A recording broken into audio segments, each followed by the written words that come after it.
Hi everyone, and welcome back to the fourth video for the New Testament survey course. We're still exploring the background that influenced the history and ideas of the New Testament. And in this section, we'll explore the time between the Old Testament and the New Testament. This approximately 400-year time frame is appropriately called the Intertestamental period, the time between the Testaments. Now in this section, we'll concentrate on the history, and in another section, we'll talk about the social dynamics and philosophical ideas from this time period leading up to the New Testament. Now, the large outline of the history of this time period was actually predicted in the Old Testament with tremendous accuracy. The book of Daniel narrates 3 different visions, which all have the same referent. In chapter 2, there's a vision of a statue. The statue has a head of gold, and its chest and arms were made of silver. Its belly and thigh were made of bronze, and its legs and feet are made of iron. Each successive metal is less precious, but stronger. And the last item, the statue's feet are iron mixed with clay, because the people were a divided people. And in that time, a kingdom is set up that does not end. That's the content of the vision. Then in chapter 7, there's a vision of a succession of beasts that come out from the sea. The first beast is like a lion, and the second is like a bear. The third beast is like a leopard. And the fourth beast is a terrifying beast with iron teeth. And that's the rough content of that vision. And then in chapter 8, there's a vision that highlights 2 beasts. The first is a ram with 2 horns, but the horns are uneven, they're unequal. And the second beast is like a goat with 1 prominent horn. The goat comes and wipes out the ram, and the goat's 1 prominent horn is broken off and then replaced by 4 horns. And that's the content of the vision in chapter 8. Now, all of these visions have basically the same interpretation. They are all telling the future history from Daniel's perspective, which is the history of what we call the intertestamental period. These visions all describe 4 world empires that controlled the promised land and God's people between the testaments. The first empire is Babylon. Now, the Babylonian Empire was described in the Old Testament as part of the Old Testament history. They conquered Judah and took them into exile. Babylon was then conquered by an alliance of the Medes and the Persians. That's why the symbol for this in the visions were uneven, like the ram with 2 uneven horns, because the Persians were much more dominant than the Medes were for most of the history. Cyrus, king of Persia, allowed the Jewish exiles to return to Jerusalem, and he developed actually a great Persian empire that expanded east, north, and west. And he even invaded Europe until he was turned back by the Greeks. And the third empire is the Greeks.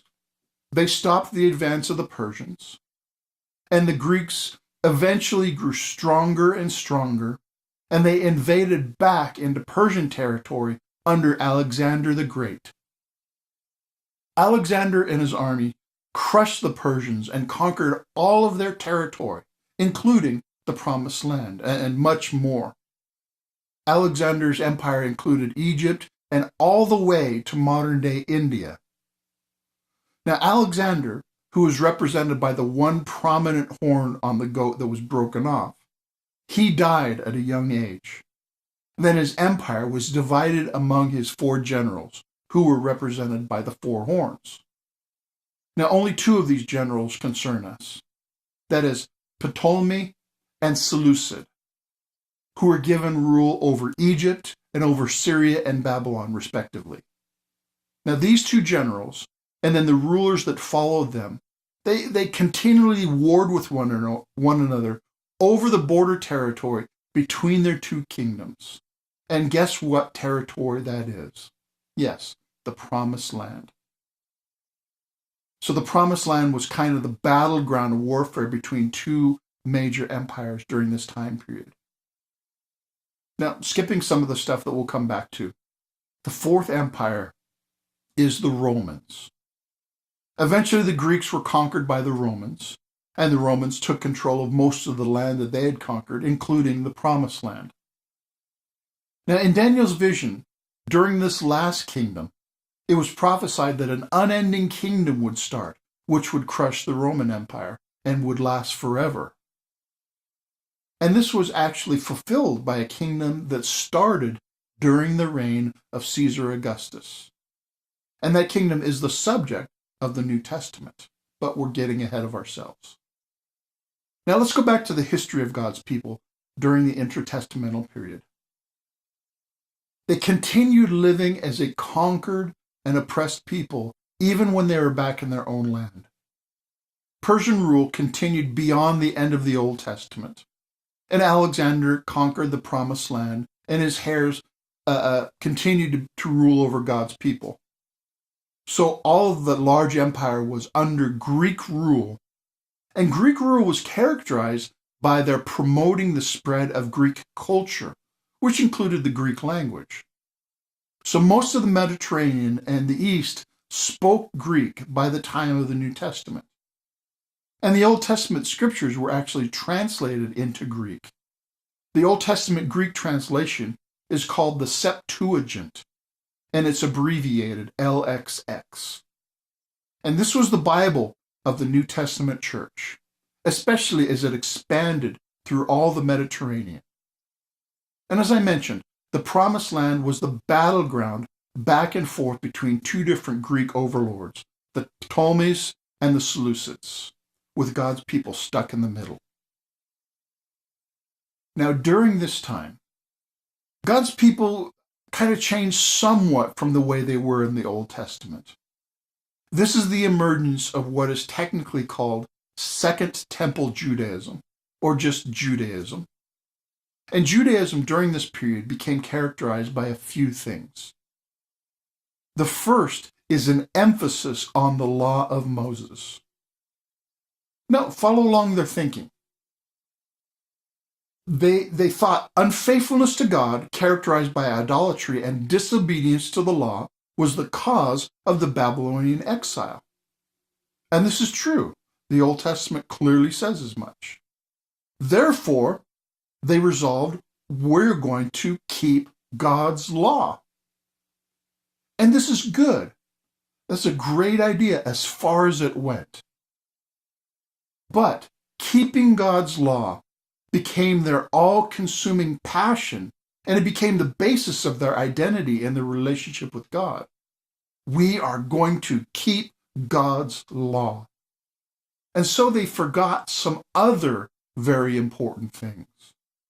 And in order to protect and to promote keeping the law, they added to the law human traditions, making it more strict. Thus, their devotion to the law, which started as a good thing with great intentions, later became somewhat of a problem, as we'll see in the New Testament.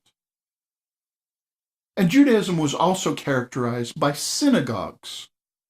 During this period, the temple was still the center for all of Israel's religious life. However, in addition to the temple, people gathered together in a variety of local sites called synagogues to study the law and pray, especially those people who lived far away from the temple, spread out through a lot of the Greek and Roman world. Now, the word synagogue is related to the word for gathering together. And all of these synagogues in a variety of cities around the Greek and Roman empires, they had local leadership by teachers of the law. So the synagogue continued to be the local center of Jewish life. And after the destruction of the temple, it became the center of Jewish life, even until today. And Judaism became characterized by a priestly caste. Now, of course, there were priests in the Old Testament period, but in the Old Testament period, there were also kings and prophets to take leadership of God's people. In the intertestamental period, there were no kings, and God had stopped speaking to prophets. He declared a famine of prophecy, so there were no prophets in the intertestamental period. So the priests basically took up that slack of leadership. They led not only the religious life, but also the social and political life of God's people. And this went as well or as poorly as the quality of the people in leadership. But by the time of the New Testament, the Sanhedrin, which was a council made up of priests, it was the ruling body of God's people. Now, of course, for a large portion of this history, they were the ruling body under the authority of the conquering empires. Now, back to the history. Israel eventually enjoyed a time of brief independence. The ruling Seleucid leader, Antiochus IV, who had the nickname Epiphanes, he was a bit of a nutcase and a tyrant. He outlawed the practice of Judaism, and he tried to stamp it out. He strongly persecuted anyone who practiced the Jewish ritual or kept the law.